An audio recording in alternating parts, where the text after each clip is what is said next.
Ազգային ժողովն ընդունեց Հայաստանի և Ադրբեջանի միջև խաղաղության հաստատման վերաբերյալ ԱԺ հայտարարության նախագիծը։ Քաղաքագետ Բենիամին Մաթևոսյանը անդրադառնալով թեմային նշեց, որ լեհական լրատվամիջոցում ՀՀԱԳ նախարարի արած հայտարարությունը չի համապատասխանում Ազգային ժողովի կողմից ընդունված հայտարարությանը։ Միրզոյանը նշել է, որ ադրբեջանական կողմը նախապայմաններ ունի խաղաղության պայմանագրի ստորագրման համատեքստում, որոնք ընդունելի չեն Երևանի համար։ Տեսեք, Արարատ Միրզոյանի այս ձևակերպումը ինքը չի համապատասխանում Ազգային ժողովի կողմից ընդունված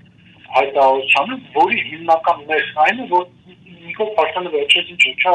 օրերն են հաշվում։ Մեր խաղաղությունը մեր ամսական 25 օրեկան է, 30 օրեկան է եւ այլն, եւ այդպես շարունակ, այսինքն մենք տեսնում ենք, որ Արարատ Միրզոյանի հայտարարության եւ Ազգային ժողովի հայտարարության միջեւ կա հակասություն։ Քաղաքագետի խոսքով դա խոսում է այն մասին, որ քաղաքականապես ավելի գրագետ եւ ճիշտ են բոլոր նրանց մոտեցումները, ովքեր ասում են, որ ժամանակավրեպ է խոսել այն մասին, որ Հայաստանի եւ Ադրբեջանի միջեւ հաստատվել է խաղաղություն։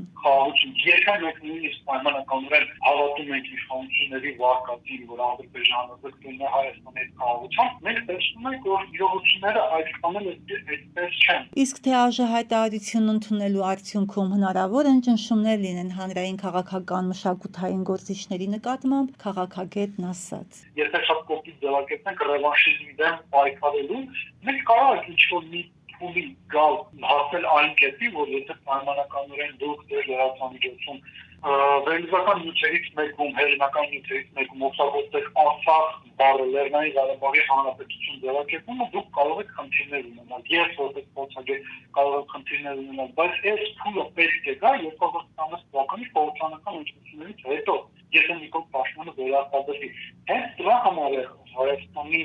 ներսում Թուրքիան եւ Ադրբեջանին անորոշ, որ Փաշինյանը ևս մեկ հնգամյակ ղեկավարի Հայաստանը։ Բենիամին Մաթևոսյանի դիտարկմամբ հենց դրա համար է Թուրքիան եւ Ադրբեջանին անհրաժեշտ, որ Փաշինյանը ևս մեկ հնգամյակ ղեկավարի Հայաստանում, որպեսզի բոլոր հիմնաքարերն ու անվտանգային համակարգերը ոչնչացվեն։ Հասմիկ Մովսիսյան, Օրագիր Նյուզ։